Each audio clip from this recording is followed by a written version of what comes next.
یہ ایک رویہ آپ کو سارے کفار میں ملے گا کہ وہ پیغمبر کا انکار کرنے کے لیے یہ لفظ بولتے ہیں کہ تم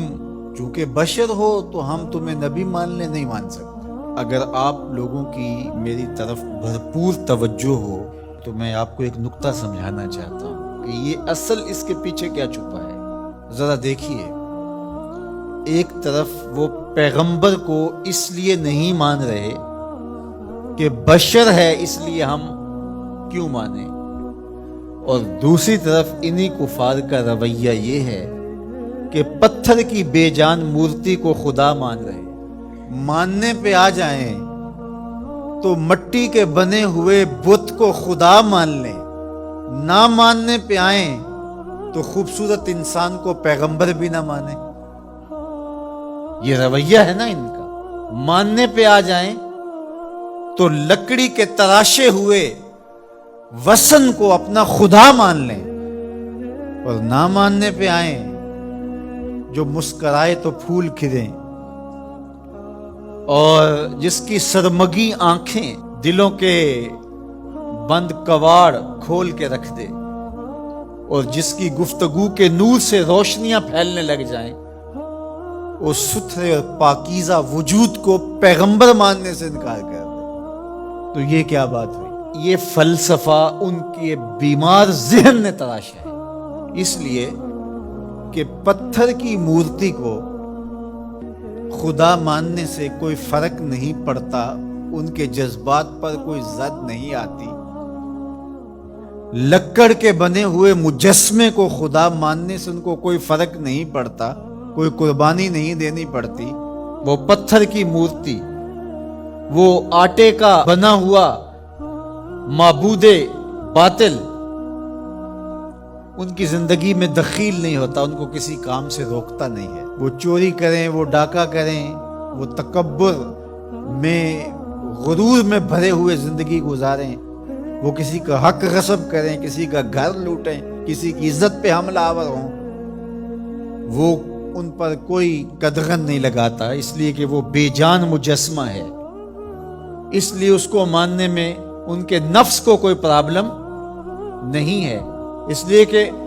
وہ ان کے نفس پر شاک نہیں ہے۔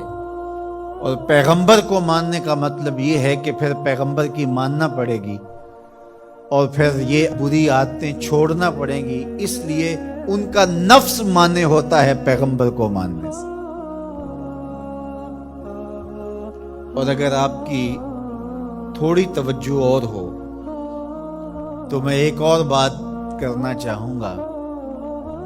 کہ نانگے شاہ کو اور ملنگ دھڑنگ کو، سوٹا لگانے والے کو لوگ مان لیتے ہیں اور چکر لگاتے ہیں، اور ایک مسجد کے مولوی کے ساتھ وہ عقیدت نہیں رکھتے۔ اس کی کیا وجہ ہے؟ اس لیے کہ یہ خیر اور شر کی بات بتاتا ہے اور وہ کچھ منع نہیں کرتا، وہ بے جان مجسمے کی طرح بس وہاں جا کے چڑھاوا چڑھا دو اور وہاں جا کے نذرانہ دے دو، لہٰذا بیمار ذہنیت اس کو تو مان لے گی لیکن ایک شیخ الحدیث کو نہیں مانے گی، اس لیے کہ یہ اس کی زندگی میں دخیل ہوگا، یہ بتائے گا کہ تم یہاں غلط کر رہے ہو، یہاں تم صحیح کر رہے ہو۔ تو یہ ماننا نہ ماننا انسان کے اپنے نفس کا ہوتا ہے۔ یہ اس لیے ایک طرف تو پتھر کی مورتیوں کو مان رہے ہیں اور ان کو خدا مان رہے ہیں، اور نبیوں کا اس لیے انکار کرتے ہیں کہ تم بشر ہو اس لیے نہیں مان رہے، یعنی ہمارا کرائیٹیریا یہ ہے، ہمارا معیار یہ ہے کہ ہم جو ہے وہ کسی بشر کو نبی نہیں مان سکتے۔ تو جب اتنا تمہارا معیار ہے تو پتھر کو خدا کیوں مان رہے ہو؟ مٹی کے مجسمے اور ماتو کو خدا کیوں مان رہے ہو؟ تو اصل پیچھے بیمار ذہنیت ہے، اور وہ یہ کہ اس کو اس لیے مان رہے ہیں کہ وہ ان کی زندگی میں دخیل نہیں ہے، وہ ان کے اعمال پہ قدغن نہیں لگاتا، ان کو خیر اور شر کی تمیز نہیں بتاتا، ان کو برائی سے روکتا نہیں، ان کی بدکاریاں بھی چل رہی ہیں اور ان کے معبود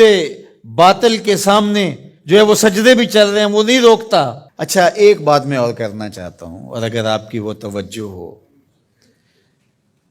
آج ہمارا رویہ بھی یہ ہو گیا ہے، ہم کہتے ہیں کلمہ بھی چلتا رہے اور باقی بھی زندگی اپنی مرضی کی چلتی رہے۔ یہ بھی ایک قسم کی بت پرستی ہے۔ قرآن مجید میں اس مضمون کو ذرا دیکھ لیجئے۔ افرأیت من اتخذ الہہ ہواہ، آپ نے اس شخص کو دیکھا اپنی خواہشات کو ہی اس نے اپنا معبود بنایا ہوا ہے۔ دین من مانی کا نام نہیں ہے، بلکہ یہ اپنے محبوب کے لیے اپنی خواہشات کو ترک کرنے کا نام ہے۔ لیکن ہم اپنی خواہشات کے بندے ہیں،